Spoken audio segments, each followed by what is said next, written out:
It's no longer news that a lot of transfer stories are actually happening. A lot of moves are happening from different clubs, different players. Saudi Arabia seems to be the new oil well when you talk about football. I said that the last time. So I'm still saying it again because so many moves are happening in regards to Saudi Arabia. But firstly, let's start with Manchester United. Manchester United made a third offer for Mason Mount, which Chelsea rejected. And prior to that offer coming from Manchester United, they said if Chelsea rejects it, they are out. But Chelsea has actually come up with a better offer, and they're even willing to meet Manchester United representatives to talk about it. So the deal for Mason Mount, we're still keeping our fingers crossed to see what will happen in regards to that particular deal. And according to reports also, Manchester United can actually be in the market for Moses Caicedo or look for other options elsewhere. But the takeover, you know, to a reasonable extent has been more like a stumbling block for Manchester United to carry out so many transfer deals this transfer window. But anyway, away from Manchester United to the noisy neighbours Manchester City, who are actually doing a lot of things. There is no longer news that Kovacic of Chelsea is set to be unveiled as a Manchester City player. And also Manchester City, according to reports, looks set to join in the race to sign West Ham United captain Declan Rice. And also Manchester City, also in the transfer story, not really because of the fact they want to sign players, but because players are leaving Manchester City. Ike Gundogan is set to be unveiled as Barcelona player. And again, we know about Bernardo Silva attracting huge interest from Saudi Arabian club. And, one or two players that might be leaving Manchester City. Even Calvin Phillips, to a reasonable extent, has emerged as a target for Bayern Munich, according to reports. And Calvin Phillips emerging as a potential target for the German champions Bayern Munich. You're welcome to my YouTube channel, the Sports Diva YouTube channel. Thank you guys so much for the massive love. Thank you for liking, thank you for subscribing, thank you for your comments, thank you for sharing. Like, the love has been massive. Thank you so much. But we can still do more, and I'll keep on asking for more. Leave a tweet, I'll keep on asking for more. But from the depth of my heart, I am super grateful to you guys, and that is why I go the extra mile to get you all the juicy content. Okay, so back to transfer stories right here, and I was talking about Calvin Phillips, and Manchester City can actually let him go if they are able to get the services of Declan Rice. So everything just hangs in the balance right now. Away from Manchester City, let's go talk about Chelsea, because a whole lot of moves happening at Chelsea. In fact, many players are departing Chelsea. Okay, Al Hilal confirmed the Khalid Koulibaly as not the newest player who will be wearing the number 3 jersey. N'Golo Kante, remember, moved to Saudi Arabia, and according to report, Hakim Ziyech must still be moving. Kahava said to be unveiled as an Arsenal player. So many moves happening at Chelsea, and players leaving, and Chelsea are still in the transfer window. Nicholas Jackson is set to be unveiled as a Chelsea player. Peter Van Kunku, we already know, he's a Chelsea player, and plenty other deals happening there and there for Chelsea. Next season, obviously, is looking like a hopeful season for Chelsea fans. Mauricio Pochettino at the helm of affairs. But I keep my fingers crossed. I'm not assuring Chelsea fans of anything, but I'm just hopeful that next season is going to be way better than what Chelsea experienced last season. And to Arsenal, okay, Mikel Arteta is still hurting from the fact that Arsenal couldn't win the Premier League title, but it's in the past, okay? So he got to wake up and, get 1 or 2 deals over the line. Arsenal will be playing the Champions League for a very long while. So he needs to get up and just start making those important transfer, signings now. Declan Rice, okay, is a good player. I'm not going to take that away from him. He's a very good player. But is Declan Rice the kind of player that can actually help Arsenal spearhead whatever it is they want to do next season alone in the heart of that midfield? In the absence of Thomas Partey and Granit Xhaka? I don't think so.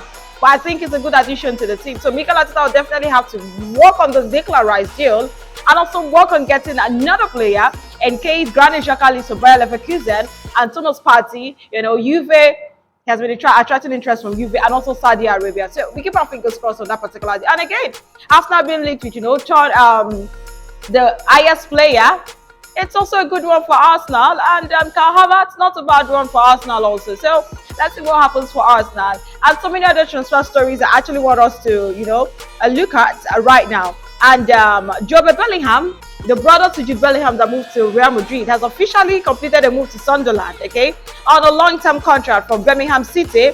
And the truth about it is that he had a breakout season with Birmingham. Like when I say breakout, it was a breakout season. And he actually established himself as a regular where he made a senior squad appearance of 22 in the championship. And to Newcastle United, there's been this deal for AC Milan midfielder Sandro Tonali, and according to reports, he's set to be unveiled as a Newcastle United player in the coming days. And also according to reports, we heard that Tonali was actually crying when you heard that AC Milan were willing to let him go. But don't forget that Newcastle United are playing in the Champions League next season. So, see, everybody is beefing up their score because they understand what is available. And again, Angel Di Maria has actually returned to, has agreed to return to Benfica 13 years after he left the club. And he will join on a one-year deal. See, Angel Di Maria has done a lot for the world of football.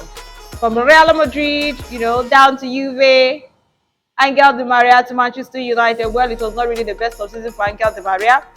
And then we're also looking at Angel Di Maria at Manchester United. It was not a good season for him at Manchester United. And also Angel Di Maria going back to PSG and winning the World Cup with Argentina. Well, that's the highlight of everybody's career, no matter how you look at it. It's the highlight of their career, and it was really a good one for Angel Di Maria. So I really want to see him do well at Benfica, and hopefully I just wish that he might end his career, in Portugal at the end of the day. But anyway, away from Angel Di Maria, okay, what we're supposed to be doing right now is bringing you up to speed with a lot of juicy deals. Like, see, juicy deals. Imagine seeing Marcus Rashford play for Manchester City. Have you thought about that? Okay, yes. I definitely know the reaction on your face right now. Marcus Rashford, a Manchester City player. Anyway, it's transfer window, so anything can happen. Imagine Harry Kane go play for Chelsea. I think so many Arsenal fans don't like that. So a lot of them actually prefer for Harry Kane to go outside the shores of England to play football, but it's all good. And also away from that, we're looking at Hakim Ziyech. Like I spoke about it already, moving to Saudi Arabia to become Cristiano Ronaldo's teammate. N'Golo Kante has also left.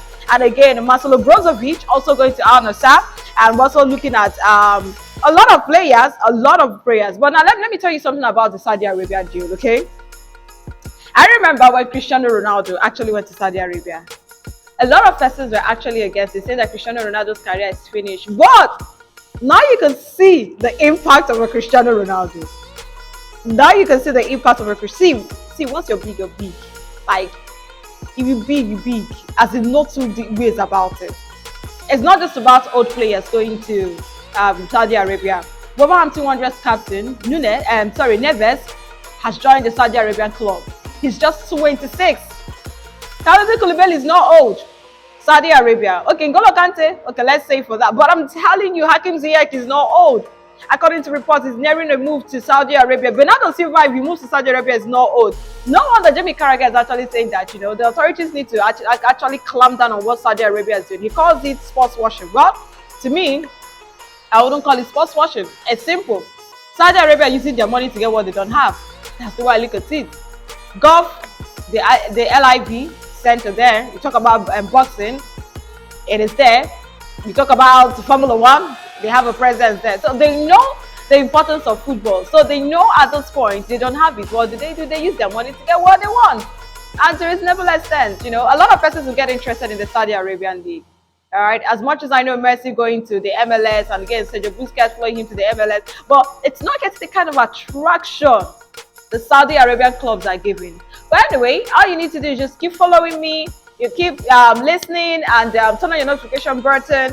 And I'm definitely bringing you all the juicy stories in regards to transfer stories. All I need you to do is like, share, comment, and subscribe. Yes, like, share, comment, and subscribe.